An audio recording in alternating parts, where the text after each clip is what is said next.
বৃহস্পতিবার এক বিরল ঘটনার সাক্ষী রইল জলপাইগুড়ি জেলা আদালত। এক নাবালিকাকে অপহরণ করে লাগাতার গণধর্ষণ করে হত্যা করার দায়ে 3 অভিযুক্তকে ফাঁসির সাজা ঘোষণা করল জলপাইগুড়ি জেলা আদালতের বিশেষ পক্সো কোর্ট। সাজাপ্রাপ্তরা প্রধানপাড়ার বাসিন্দা রহমান আলী, শৌলমারির বাসিন্দা জমিরুল হক ও সদর ব্লকের জহুরি ডাঙ্গামারির বাসিন্দা তামিরুল হক। জানা গেছে 2020 সালের 10 আগস্ট রাজগঞ্জ ব্লকের সন্ন্যাসীকাটা গ্রাম পঞ্চায়েতের বালুবাড়ি গ্রামে এক নাবালিকা নিখোঁজ হয়। ঘটনার 10 দিন বাদে 21 আগস্ট ধৃতদের গ্রেপ্তার করে আদালতে তোলা হয়।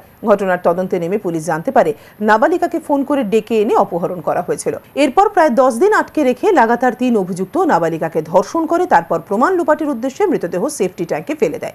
এরপর রাজগঞ্জ থানার পুলিশ তদন্তে নেমে প্রথমে একজনকে, পরে আরও তার 2 সঙ্গীকে গ্রেপ্তার করে। এতদিন অভিযুক্তরা জেল হেফাজতেই ছিল। বৃহস্পতিবার ধৃতদের ফাঁসির সাজা ঘোষণা করলেন বিচারক রিন্টু সুর বলে জানান সহকারী সরকারি আইনজীবী দেবাশিস দত্ত। তিনি বলেন, ধৃতদের বিরুদ্ধে একাধিক মামলার প্রেক্ষিতে তাদের ফাঁসি 5 বছরের কারাদণ্ডের নির্দেশ দিয়েছেন বিচারক। মোট 27 জনের সাক্ষ্য গ্রহণ করেছে আদালত। এই কেসে টোটাল 27 জন সাক্ষী তাদের সাক্ষ্য প্রদান করেছেন এবং সাক্ষ্য প্রদান করবার পর মহামান্য আদালত আজকে এই 3 জন আসামিকেই ফাঁসির সাজা ঘোষণা করেছেন। এটা জলপাইগুড়িতে একটা ইতিহাস। 3 জন আসামিকে একসঙ্গে ফাঁসির সাজা ঘোষণা করেছেন এবং তার সঙ্গে তথ্য প্রমাণ লোপাট ষড়যন্ত্র করার জন্য আরও 5 বছরের জেল ঘোষণা করেছেন।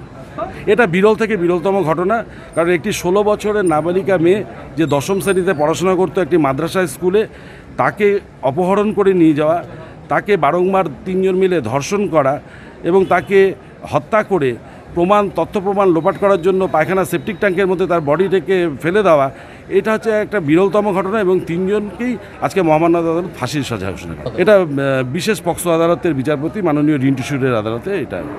অপরদিকে আদালতের এই রায়ে খুশি নাবালিকার বাবা। আমার মেয়ে সন্ধ্যা 7টায় অনুমানিক বাড়ি থেকে নিখোঁজ। পরে একটা মোবাইল রেকর্ডে ভয়েস পাওয়া যায় যে রহমান নামে একটা ছেলে আমার মেয়েকে ডাকে। উনি বলে যে তুমি চলে আসো, আমি বাবার একাই ছেলে, আমি তোমাকে বিয়ে করব। আমি সিভিল পুলিশের কাজ করি। তখন ওকে এই ওসনা নম্বরে ডাকে নিয়ে যায়। নিয়ে যাওয়ার পর আমরা খোঁজ খবর করি, তাকে পাওয়া যাচ্ছে না। 2-3 দিনের মাথায় একটা রাজগঞ্জ থানায় মিশন ডায়েরি দিই। তখনই আমরা আবার খোঁজ খবর করি। এতে তখন একজন রহমান নামে ছেলেটাকে পাড়ায় থেকে পুলিশ গ্রেপ্তার করে, আর জমিরুলের বাড়ি থেকে গ্রেপ্তার করে। তখন ওই জমিরুলেই পুলিশের স্বীকারোক্তি দেয় যে প্রধানপাড়ায় সেফটি ট্যাঙ্কিতে তারা মেরে ফেলে রেখেছে। এটা আসছে 2028। আজকে কি হলো?